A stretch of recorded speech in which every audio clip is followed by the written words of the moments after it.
perfectionné. Plus que son nom. Makambo toboya kilobi.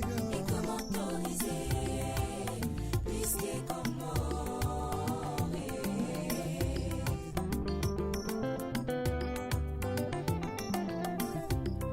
L'issume comment nango perfectionné. Plus que son nom. Makambo toboya kilobi. Et comment autoriser? Plus que comment.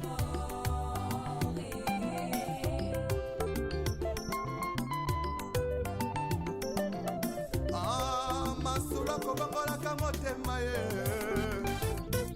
Bato bakomase koluka. Oya lipamone. Yesu yakayaya. Yesu yakana yo vraiment. Bato bakomase koluka. Koluka lipangoli. Yesu yakayaya.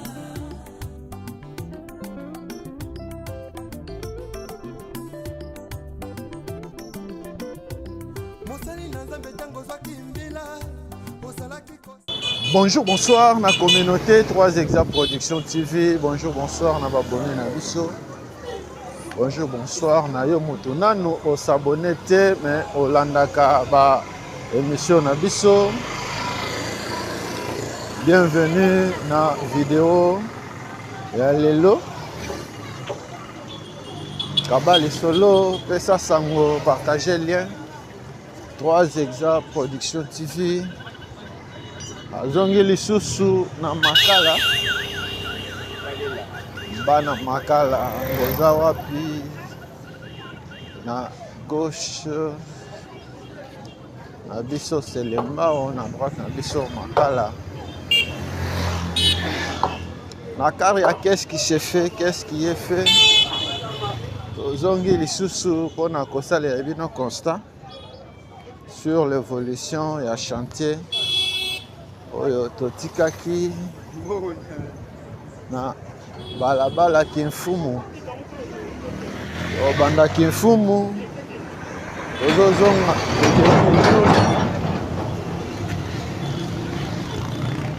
Kimfumu tozokende ti Kindundu pour palper du doigt réalité. Santutoma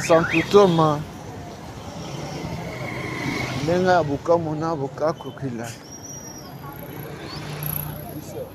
bana makala na bino botika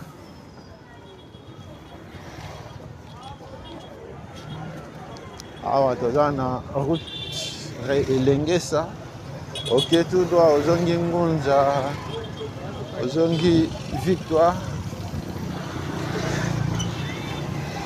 ok na nsima na biso ozongi bypass route nationale numéro 1 tozozwa Kimfumu yango oyo yango nde ekomema biso Kindundu. Tomoni jonction nano esalemi te, jonction nano esalemi te. Kabali solo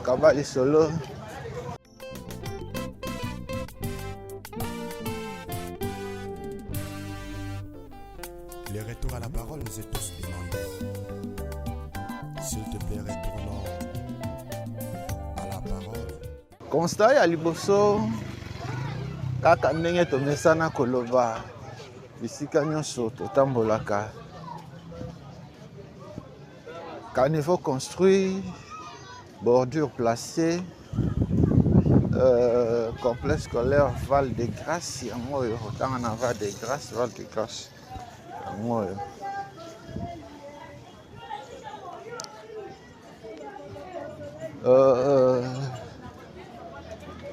Béton coulé, tout le monde est des bandes, non c'est déjà. Ah déjà, quand on a son moteur, de bazotambola awa. De conseiller la balayage, il y a chaussée et ça les maca. On a garder chaussée propre. Curage B à caniveau, il faut déjà la fréquent. ndenge tomesana kobeta CTG na yango bana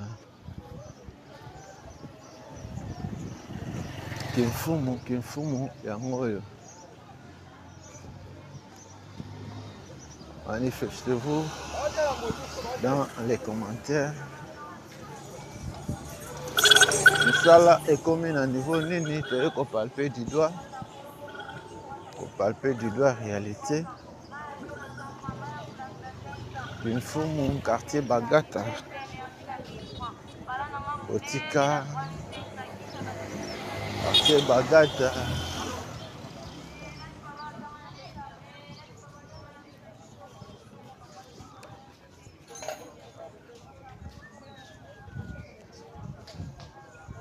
Mbote na Libota 3 Exa Production TV Mobimba.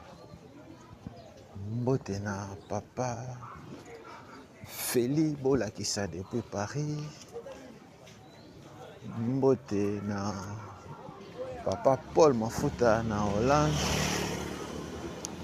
Mbote na papa Freddy Kalidi en Allemagne. Mbote na maman Jolie Ngombo depuis Paris.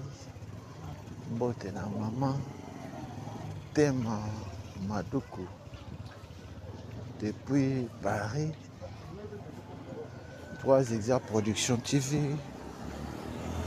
Ozongi lisusu awa na balabala Kimfumu. Ovanda na Kimfumu, okola na Kimfumu, ofutela na Kimfumu. Kimfumu na bino yango yo. Bordure placée, caniveau construit. Béton coulé. Awa tozana Saint-François Xavier. Yango yo na droite na biso. Scolaire, les arts, gauche-droite. Manifestez-vous, Bana Makala. L'autoyer pour palper du doigt. Réalité dans le chantier Oyo Totikaka.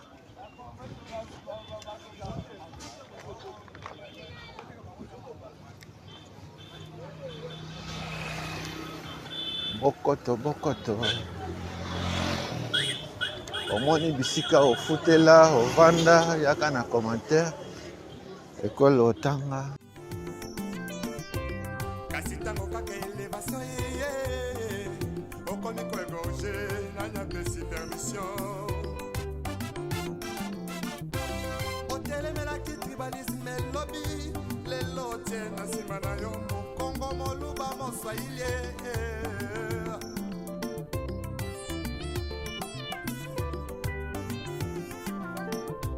Surtout jeunesse en élo. Balingue kaka ki banditisme. Pe ba vie à kuta dire.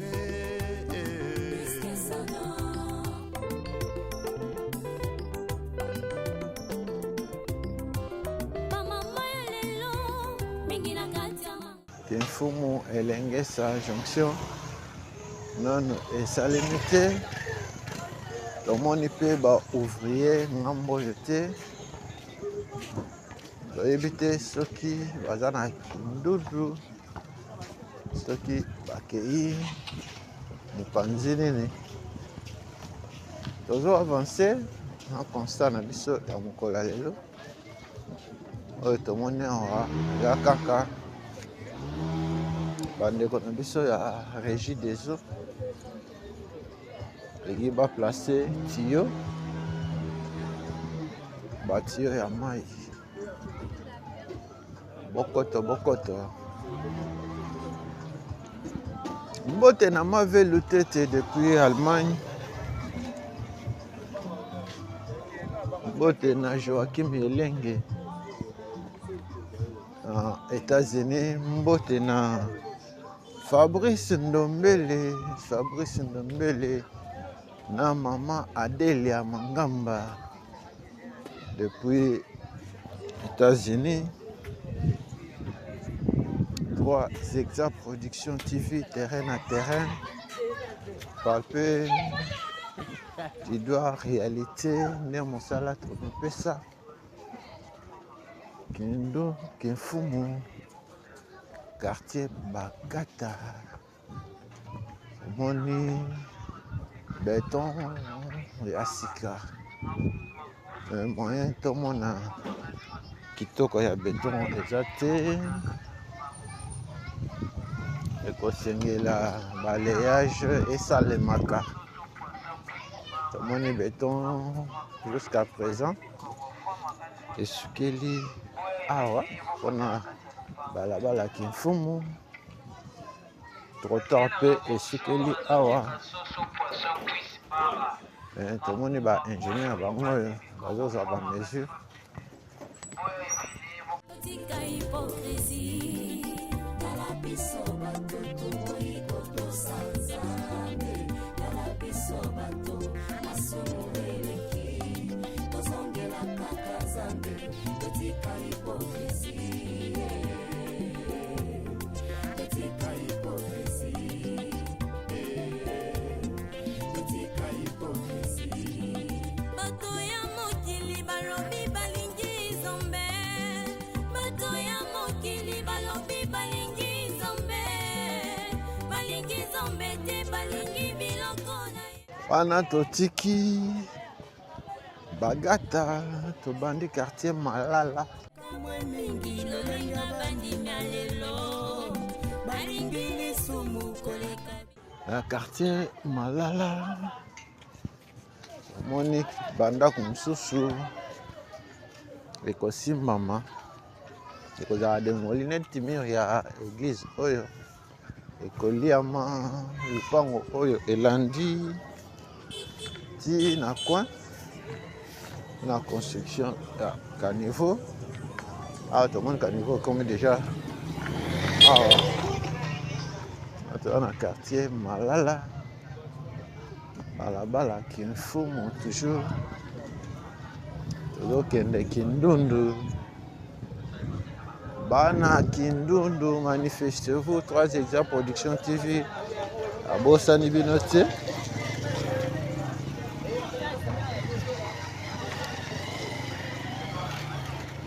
Alpe du doigt réalité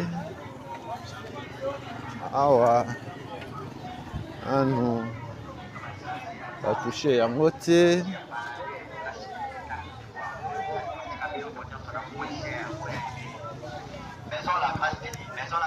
Tozwi direction oyo kote oyo nde tomoni ba ouvrier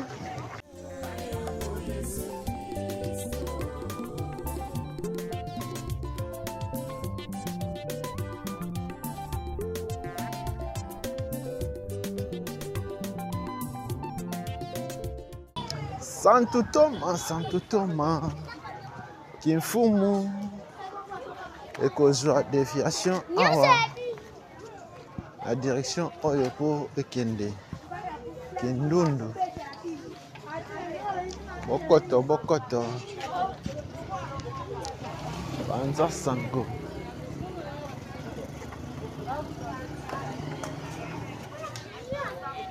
Qu'est-ce qui s'est fait? Qu'est-ce qui est fait? Bébé. On est peu direction oyo. Béton, des bandes, caniveau construit, bordure placée.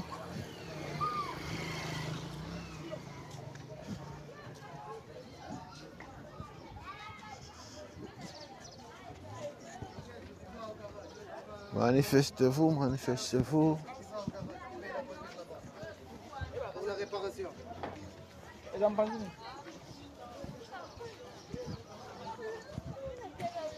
Bana makala boya mobondo. Makala na bino botika boyebi lisusu ndenge ekoma te. La fois passée jonction oyo ya Kimfumu a direction oyo nano esalamaka te. Tala ndenge batongi caniveau awa batie bordure. Caniveau yango oyo kokende tout droit. okei tout droit après ezwi courbure après ezwi kindundu mpo ekende rivière Kalamu. Manifestez-vous dans les commentaires. C'est tout jeunesse en élo. balingi kaka kibanditisme pe bavi ya kuta dire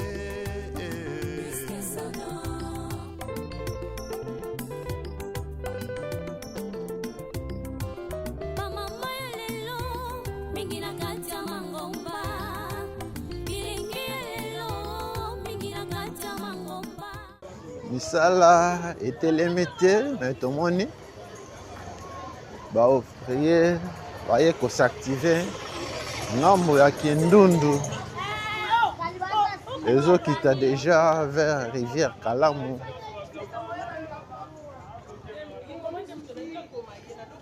Kindundu quartier Malala yango oyo qu'est-ce qui s'est fait, qu'est-ce qui est fait, bordure placée, trottoir aménagé,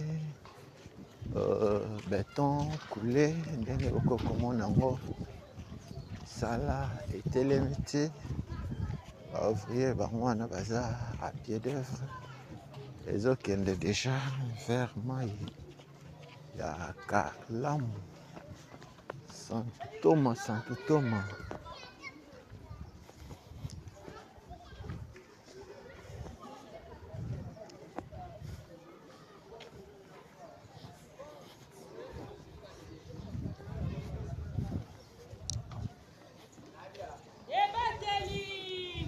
palpe du doigt réalité nde mosala tomepesa kindundu yango oyo tozokende vers rivière ndenge okokomona yango omoni construction ya caniveau ezo avancer vers rivière alongoli kije kuna na kimfumu kije ekiti ngambo oyo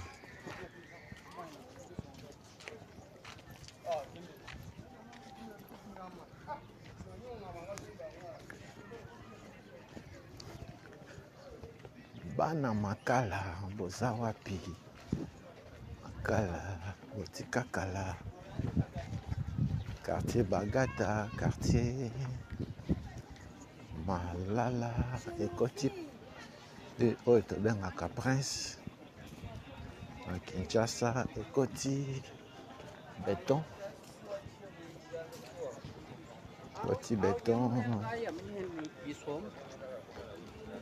okenda libanda ya mboka kala 10 ans 20 ans 30 ans 50 ans oyebi lisusu ndenge epa na bino ekoma te balabala na bino ekoma te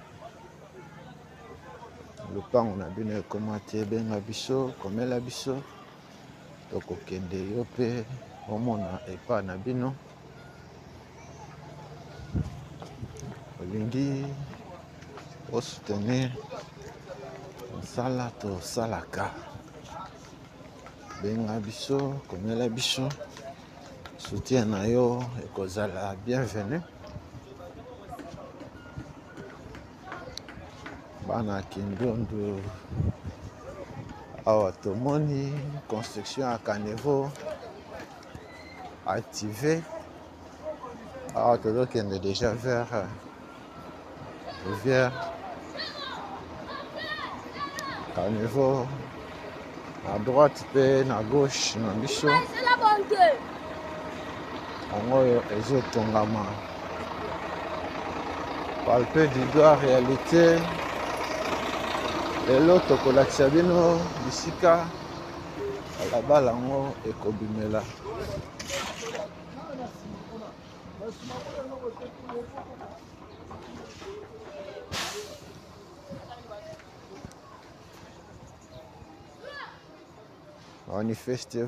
manifestez-vous kindundu yango oyo Santo Toma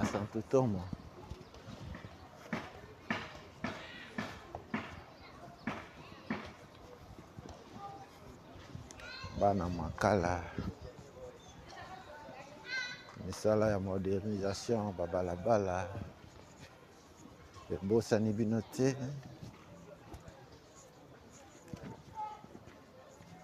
Toza na quartier Malala balabala Kindundu tozokende vers rivière Kalamu. Qu'est-ce qui s'est fait? Qu'est-ce qui est fait? Qu'est-ce qui doit être fait?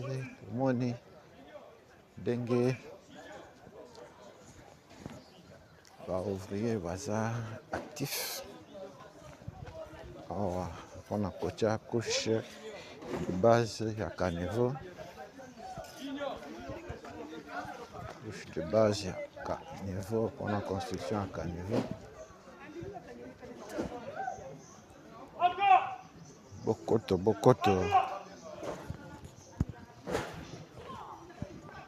Vous s'abonner, vous partager, vous liker. Merci. Na bino nyonso ndenge bomesana kolanda biso. Merci na intérêt particulier au accord Dakar na ba vlog na biso. 3 Hectares Production TV lelo na makala yango oyo makala botika. Awa toza na chantier ya Kindundu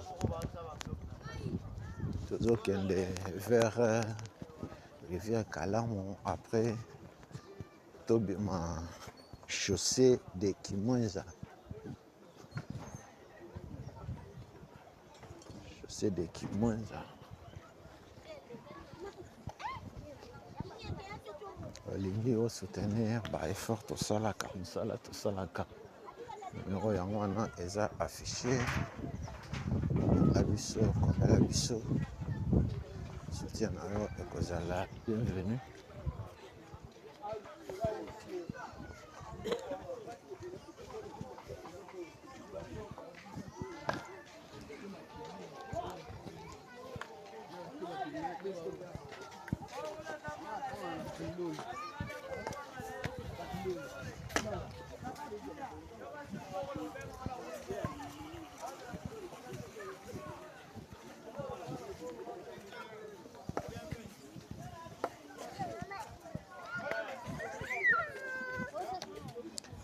Kindundu yango oyo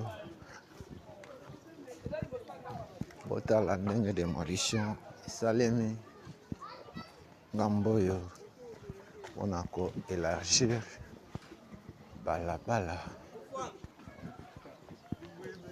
Démolition esalemi po Kindundu esala jonction na chaussée de Kimwenza rivière yango oyo. Oui, la fois passée, ndenge bakisaki bino yango lelo toye ko palper du doigt réalité. Awa démolition esalamaki awa.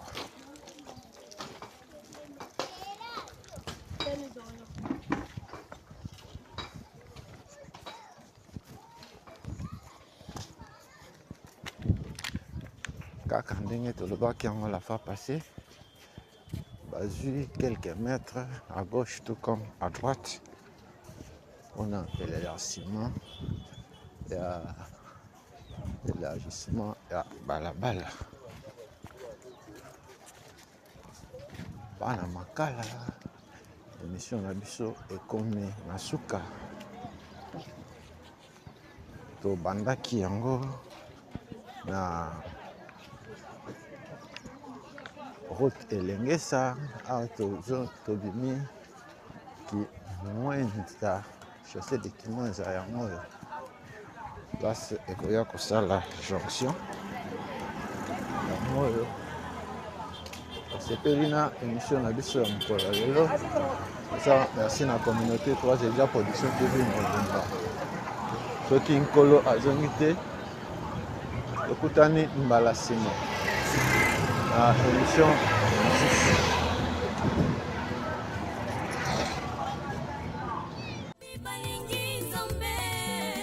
balingi zombe te balingi